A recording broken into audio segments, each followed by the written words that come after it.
생각하라. 아멘. 오늘은 신년 감사 예배를 드리는 2025년도 첫 번째 주일을 맞아서 우리 교회 표어대로 서로에게 선물이 되는 교회라는 제목으로 함께 은혜의 말씀을 나누겠습니다. 이곳에 하나님이 태원성결교회를 세우시고 지난 2년간 큰 은혜를 부어주신 우리 하나님께 감사와 찬양을 올려드립니다. 하나님이 교회를 왜 세우셨을까요? 생명의 복음을 전하고 예수님 말씀으로 양육을 받아 주님을 닮아가고 주님 사명대로 세상에서 빛과 소금의 역할을 잘 감당하다가 한 명의 낙오자 없이 다 우리 모두가 주님 나라 가게 하시려고 하나님이 귀한 교회를 우리에게 세워주셨습니다. 우리 태원성결교회는 2025년을 로마서 12장 6절에서 8절 말씀을 중심으로 서로에게 선물이 되는 교회라는 표어를 가지고 함께 신앙생활을 하려고 합니다. 신약 성경의 가르침은 교회 안에서 어떤 특정한 사람만, 목사님만 아니면 어떤 집사님만 섬기라고 말하지 않고 예수 그리스도 안에서 하나님의 자녀로 부르신 모든 사람들이 서로를 섬기라고 가르칩니다. 그렇기에 2025년 우리 모든 성도들은 서로에게 선물이 되는 주의 말씀대로 모든 섬김에 승리하는 우리 모든 성도들 되시기를 주님의 이름으로 축원합니다. 서로에게 선물이 되는 교회가 되려면 먼저 서로를 바라보는 것이 아니라 먼저 자신을 하나님께 산 제물로 드릴 줄 알아야 합니다. 로마서 12장 1절 보면 중요한 말씀이니까 또 같이 한번 읽어보겠습니다. 그러므로 형제들아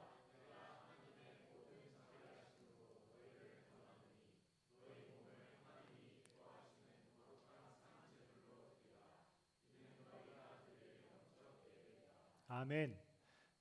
이 로마서 12장 1절 말씀에 여기서 우리는 두 가지 단어, 중요한 포인트죠. 두 가지 단어, 산제물과 영적 예배라는 단어를 알아야 됩니다. 여기 뒤에 걸 먼저 보면 영적이라는 단어는 성경을 보다 보면은 이렇게 어떤 글자에 가로를 1번, 가로 2번 해놓고 아래다가 각줄을 달아놓은 게 있습니다. 여러분 성경책에도 있을 것인데 영적이라는 단어 아래 보면은 합당한이라고 되어 있고 영어로 보면 reasonable. 그러니까 성경 번역은 영적이라고 되어 있는데 원래 뜻을 보니까 이성적인, 합리적인 이런 뜻입니다. 합리적인 예배다. 뒤에 있는 예배라는 이 단어는 우리가 모이는 공적 예배를 말하는 것이 아니라 삶에서 드리는 헌신과 드림이다. 그래서 이 뜻은 뭐냐면 합당한 헌신, 합리적인 이성적인 드림이라고 해석을 해야 합니다. 신앙생활하면서 여러분 로마서 12장 1절, 2절 말씀을 굉장히 많이 듣게 될 것입니다. 로마서는 총 16장으로 된 사도 바울이 로마에 있는 성도들을 향해서 쓴 편지인데 내용은 두 부분으로 나눌 수 있습니다. 첫 번째 1장에서 11장은 복음은 무엇인지, 우리가 배우고 따르고 평생 붙들어야 될 복음은 무엇인지, 12장부터 보면은 복음에 붙들린 사람은 어떤 삶을 살아야 되는지. 그래서 12장 1절에 보면은 첫 단어가 그러므로예요. 그러므로. 그러므로가 뭐냐면 앞에 11장까지 복음을 아는 너희들아, 예수님의 생명을 가진 너희들아, 그러므로 너희가 어떻게 살아야 돼? 너희 몸을 거룩한 산제물로 하나님께 드릴 줄 알아야 된다. 이것이 영적 예배, 합리적인 헌신이다 라고 설명을 하고 있습니다. 우리는 가치 있다고 생각하는 것에 합리적인 헌신을 합니다. 즉 모든 사람이, 세상 사람들도 성경이 말하는 영적 예배를 다 드립니다. 우리는 뭔가를 얻기 위해 적당히 드리지 않고 산 제물로 자신을 갈아 넣어서 자신의 생명을 다해 뭔가 목적을 이루기 위해 그것들을 얻으려고 섬깁니다.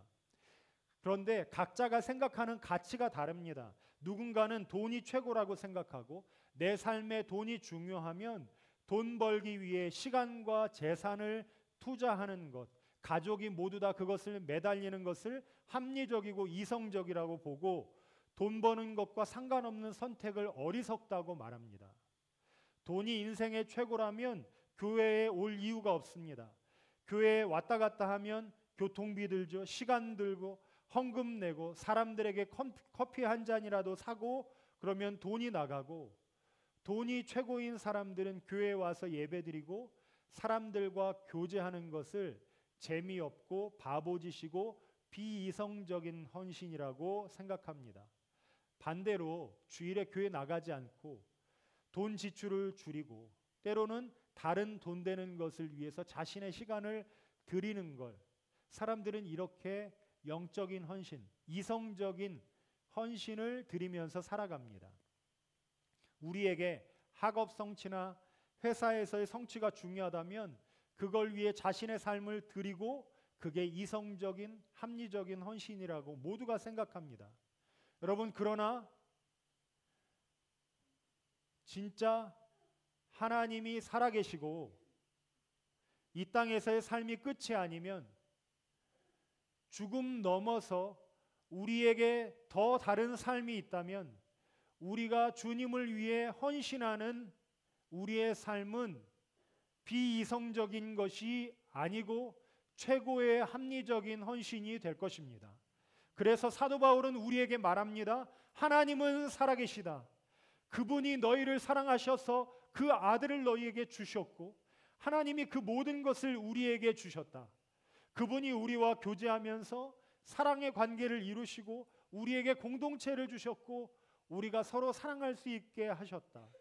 그렇기 때문에 서로를 사랑하며 서로를 바라보는 것이 이성적인 헌신, 우리가 드려야 되는 마땅한 예배, 당연한 거라고 성경은 말하고 있습니다. 사랑하는 여러분, 우리 교회가 표어대로 서로가 서로에게 선물이 되려면 우리 모두 각자가 돈이나 세상 것에 산재물로 자신을 갈아서 합리적인 헌신이라고 그런 것들을 따라가지 말고 서로를 바라보기 전에 먼저 우리 모두가, 여기 있는 우리 모두가 여러분을 사랑하시는 하나님을 바라보며 하나님께 자신을 드림으로 합리적인 헌신을 드리는 사람이 되어야 합니다. 세상은 살아있는 죽음으로 합리적인 헌신을 하나님께 드리는 그리스도인들을 이해하지 못하고 자신과 다르다고 박해했습니다.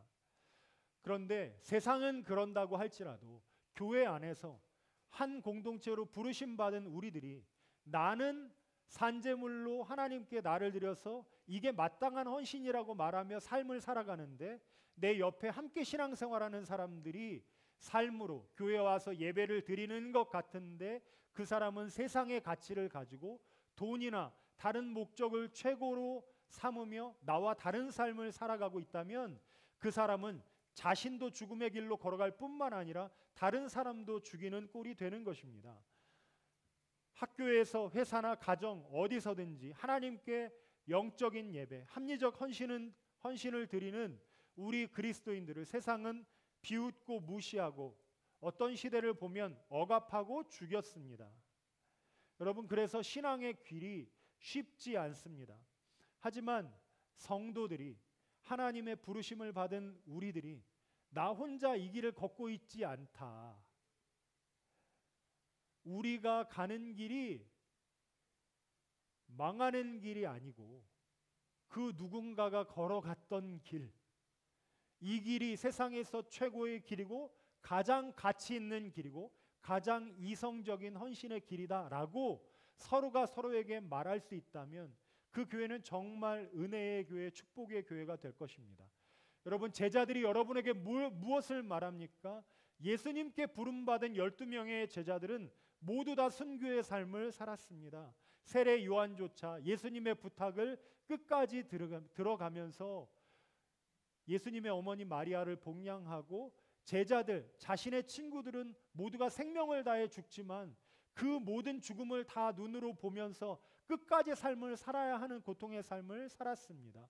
제자들은 뭘 말합니까? 여러분이 가고 있는 길이 헛된 길이 아니고 세상에서 가장 중요한 참된 길임을 우리에게 말하고 있습니다.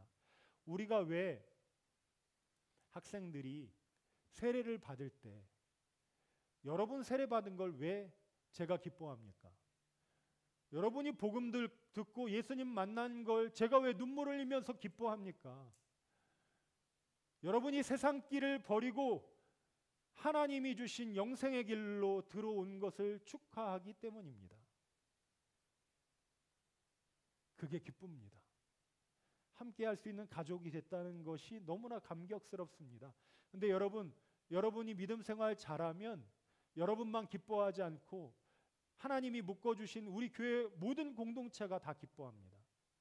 여기 있는 한 사람이 자기의 길을 잃어버려서 교회에서는 주님 따라가고 있는 것 같은데 세상에서는 자기 만족을 위해서 사는 사람이 눈에 보이면 여러분만 아픈 게 아니고 우리 모두가 아픕니다. 왜냐하면 우리는 하나님이 서로에게 선물되라고 부르신 공동체이기 때문입니다. 우리는 공동체예요. 여러분이 혼자가 아니에요. 여러분이 믿음 생활 잘하면 우리 교회 모든 사람이 여러분 때문에 은혜 받습니다. 한 사람이 세상에서 나 더 이상 세상 따라 살지 않고 주님 뜻대로 살겠습니다 라고 고백하는 그 순간 여러분의 삶을 보며 박수 쳐주는 40명의 성도들이 있다는 것을 여러분 기억하십시오.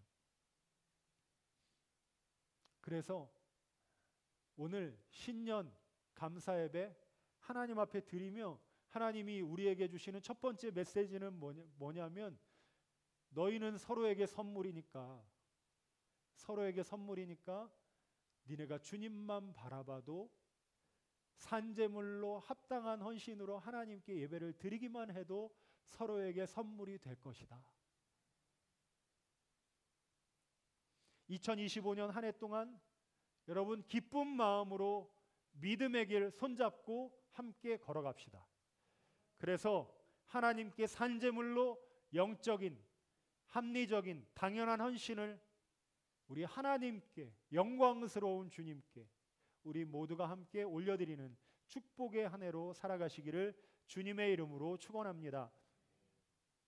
서로에게 선물이 되기 위해서는 두 번째로 오늘 말씀은 복음을 기준으로 생각하라고 합니다. 3절 말씀 함께 읽겠습니다. 내게 주신 은혜로 말미암아 너희 각 사람에게 말하노니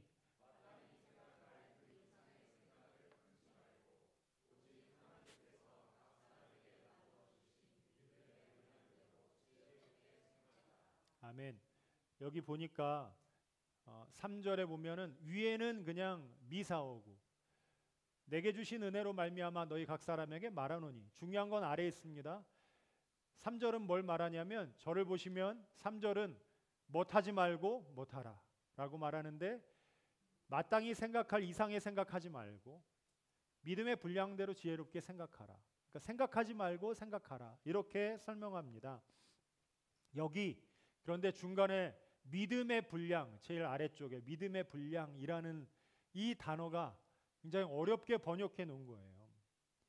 믿음의 분량 그러니까 믿음이 크고 작음에 따라서 지혜롭게 생각하라고 하는 것 같은데 이건 분량이 아니고 기준입니다. 믿음의 기준대로 생각하라는 거예요. 여러분 로마서가 말하는 믿음의 기준이 무엇입니까? 복음입니다. 1장부터 11장까지 말하고 설명했던 믿음의 기준, 복음의 기준을 가지고 생각하지 말아야 될 것을 생각하지 말고 생각해야 될 것을 생각하는 사람이 되라고 합니다. 사랑하는 여러분, 우리가 각자에게 선물이 되려면 복음을 기준으로 생각하는 사람이 되어야 합니다. 복음은 두 가지로 이루어져 있어요. 하나는 뭐냐면 나쁜 소식이 있고 또 하나는 좋은 소식이 있습니다. 나쁜 소식은 여러분이 죄인이라는 소식입니다. 우리 모두는 죄인입니다. 하나님 앞에서 우리는 타락했고 저주를 받아 마땅한 존재이고 모두가 자기중심적이고 하나님을 이용하고 우리는 이미 하나님을 반역한 존재입니다. 죽어 마땅한 존재. 이게 나쁜 소식인데 반대로 좋은 소식은 이렇게 말합니다. 그러나 하나님이 죽어 마땅한 우리를 대신해 그 하나님의 사랑하시는 아들 예수 그리스도를 우리에게 보내주셨고 그분이 우리를 대신해서 죽으시고 부활하셨다.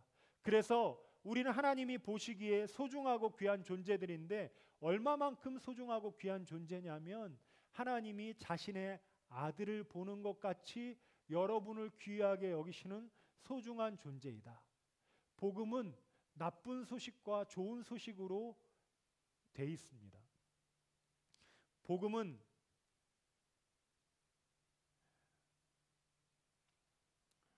여러분 우리는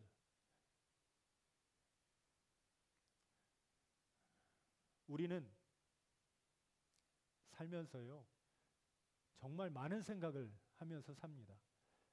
그런데 여러분 우리 생각의 기준이 뭐가 돼야 되냐면 우리 생각의 기준이 복음이 돼야 됩니다. 하나님이 내게 주신 마땅한 기준으로 생각하지 않고 우리는 세상 걸로 많이 생각을 합니다. 우리는 사람들이 나에 대해서 말하는 대로 자신을 바라보고 평가하고 사람들이 우리를 비난하는 그 생각을 복음보다 더 크게 봅니다. 우리는 세상의 기준으로 남들을 비웃고 깎아내려서 내가 우월하다는 걸 사람들 앞에 증명하려고 합니다. 오늘 그래서 12장 3절에 첫 번째 하는 것은 너희가 마땅히 생각해야 될 그 이상의 생각을 품지 말라고 합니다. 여러분 세상의 생각과 가치관이 여러분에게 들어올 때에 그것들을 쳐내십시오. 더러운 사단이 주는 그 생각으로 여러분의 마음을 채우지 마시고 세상의 기준대로 여러분 끌려가지 마시고 하나님이 여러분에게 주신 복음으로 생각하는 사람이 되십시오. 세상의 생각 그 이상의 것으로 남을 정죄하거나 판단하지 마십시오. 내가 복음의 나쁜 소식을 내면화시키지 못하면 교만해지고 자기가 잘난 줄 압니다. 교회에 노성화가 없으면 돌아가겠어? 라고 생각합니다. 하지만 여러분 복음은 원래 나는 저주받을 사람이고 나에게 아무런 선한 것이 없었다고 말합니다. 그렇기에 교회는 죄가 없어도 잘 돌아갑니다. 물론 우리 모두는 교회에 필요한 존재이고 여러분들을 어디에 사용하고 쓰려고 필요한 존재가 아니고 여러분을 하나님이 사랑하시기 때문에 필요한 존재입니다. 복음의 이 나쁜 소식을 내면화시키지 못하면 세상의 가치대로 사람들은 어떤 스펙과 가진 것들로 사람들에게 우쭐하려고 합니다. 하지만 우리는 하나님 앞에 무엇을 가졌던지 상관없이 죽어 마땅한 죄인입니다. 이게 복음으로 자기를 바라보는 겁니다.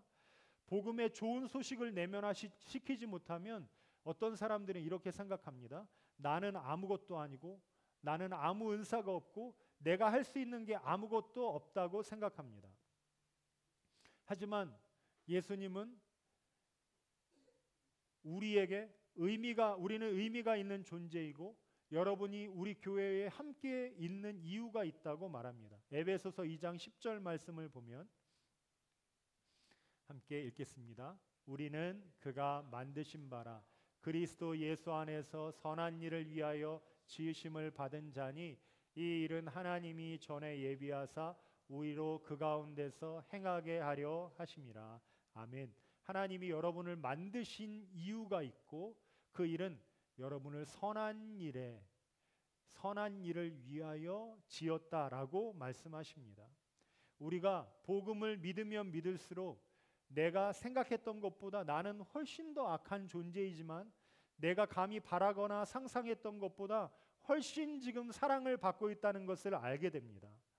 이 진실은 우리를 교만하게 만들지도 않고 겁쟁이로 만들지도 않고 우리를 담대하게 만듭니다. 여러분들이 자신의 삶을 자기의 것으로만 생각한다면 그것은 교만한 것입니다. 여러분이 아무것도 아닌 존재라고 생각하는 건 역시 교만한 것입니다. 성경은 여러분들에게 주신 그 잣대 복음의 기준으로 자신을 지혜롭게 판단할 뿐만 아니라 옆에 있는 사람도 복음의 기준으로 판단하라고